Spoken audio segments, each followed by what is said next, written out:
Welcome to toy-polloi. Hello and welcome to another video from toy-polloi. Now, it was Toy Fair weekend again down here in Somerset, and although I wasn't planning to go to this toy fair, as it got to Sunday I decided that I would make the effort and go down. We had some visitors staying with us, and they decided to pop along as well because they wanted to see what all these toy fairs were about that I keep going to. So it was actually a pretty good toy fair. I'm really pleased that I made the effort to go down. Sometimes when you go down you're never sure what's going to be there, and as is often the case I really wasn't actually looking for anything to add to my collection, but as with all these things, when you get to a toy fair and you see stuff, you sometimes just have to pick it up. So let's take a look at the things that I managed to find. First up was this lovely vintage die-cast dinky Enterprise from Star Trek. Now this is a toy that I've never had, but I do really like Star Trek, and so does Mrs. Toy-Polloi, so I thought I would grab it. It was only £10. It's a little bit loose, but with all dinky toys you can generally take them apart and sort of rework them a bit. You can see this one is held together with screws, but the great thing about this, which is the main reason I picked it up for £10, is when you open the little cargo bay on the bottom, it still has the shuttle inside. And I remember from other people sort of talking to me about collecting this, that finding the shuttle is actually pretty hard work, because obviously it's a tiny little toy and gets lost. So I thought for £10 this dinky Enterprise was a pretty good pickup, so I'm going to clean that up. I may not restore it fully just because I quite like the sort of battered nature of these dinky toys, but it certainly could do with a good clean, and then once that's done it will go nicely on display here. Next up is another pile of absolutely filthy toys, and as you can see here it's a pile of mainly He-Man figures. Now this was in a box that was absolutely covered in dirt, and actually if you look at every figure you can see they are filthy, really covered in grime, but underneath that you can see the figures are in pretty good condition. So I'm hoping that with a little bit of cleaning all of these will come up nicely. So I picked up this is a Terror Claws Skeletor, and he does seem to work. Obviously doesn't have any of his weapons. I picked up a Evelyn, again looks in pretty nice condition, I would say. It's got a few little pen marks on, but with a bit of cleaning I think she'll come up very nicely. All the paint is pretty good. Then there's Tila, and then of course the very, very dirty He-Man. You can see he is probably the filthiest, but I think with a bit of cleaning we should be able to make him look pretty reasonable. Then there is a Man-at-Arms. I picked this up because the Man-at-Arms I have is missing parts of his armour, and this does have all of the armour, and it actually looked in reasonable condition. I think even the clips are unbroken on the back, so that's mainly for the armour. And then finally from that job lot was this Terminator. I quite like these Kenner Terminator figures, and I've only got a few of them loose, so I thought this endoskeleton was quite nice. And again on this one what you need to look out for is there's a tiny little bits of rubber that sort of connect the top and bottom part of the body together, and these are often broken, but as you can see on this one they're intact. So this lot, including one other figure that I bought for my friend's son Finn, it cost me £20, so they were about £2, sort of £2.50 each. So pretty good bargain I thought there. Then the next one is I often go and see Lawrence at Toy Planet UK. Now he always has some good bits, and he had a pot of Star Wars figures, and in there he sometimes has some bits and pieces and parts for ships. And of course I managed to pick up a gun for a vintage snowspeeder because I'm restoring those. He also had, what I was amazed to see, is the lid for an X-Wing. Now this is a little bit damaged, a little bit bent, you can see, and it's missing one side of the sort of canopy sort of hinge clip, but he had that in there for £2, and I think that's a great deal. I can certainly fix that up, and this has actually been promised to a subscriber of mine who's asking me if I ever saw one to grab it for him, so he's actually going to have that. I'll stick that in the post to him.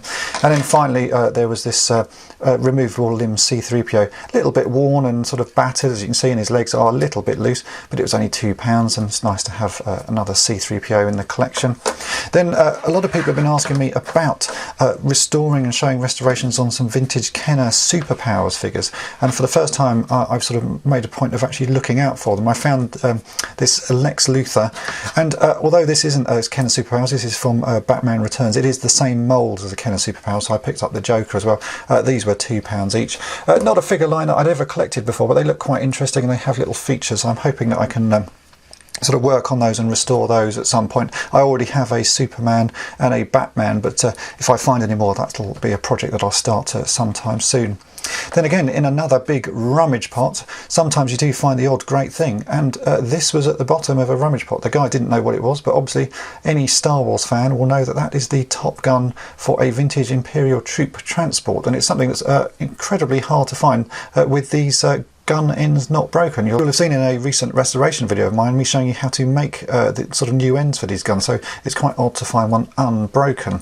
I also did pick up a spare helmet for an Action Man, because I'm trying to complete the police uniform for my Action Man, and the helmet is incredibly hard to find. So this is actually a Red Devil's helmet, but I'm hoping I can just remove the paint, and the police one just has some stickers on it, sort of checkerboards and police, so I can actually make my own version of the helmet. And of course, it goes without saying I did pick up another Action Man, just because I'm a bit of a sucker. I said that I'm not actually going to collect anymore, but there's always other uniforms I have in my collection, so nice to get just one more figure to get another uniform on display.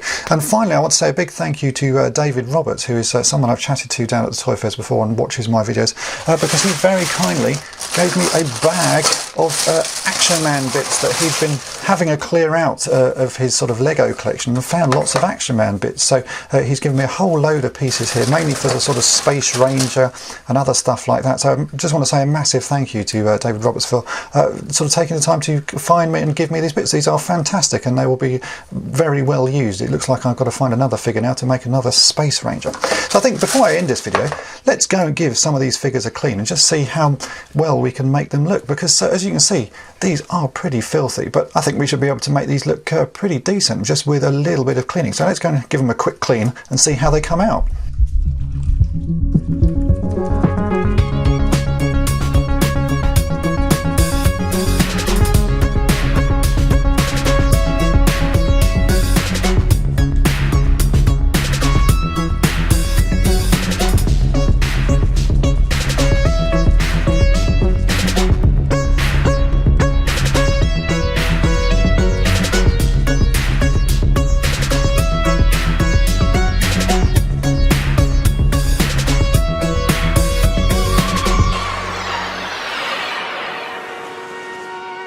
And here we go, a quick clean later, and these figures are already looking loads better, and some of them I would say have hardly ever been played with, and especially this vintage Masters of the Universe Man-at-Arms. He is almost mint. It looks like he's hardly been played with at all. There's just a tiny little paint rub on the front of his toes there, and the rest of the figure is in really nice condition. So it just shows you it's just a good clean, and you can get some fairly cheap figures to look really nice. He even just about stands up. Poor old Evelyn is a little bit loose and floppy, but actually, again, with a good clean, she doesn't look too bad.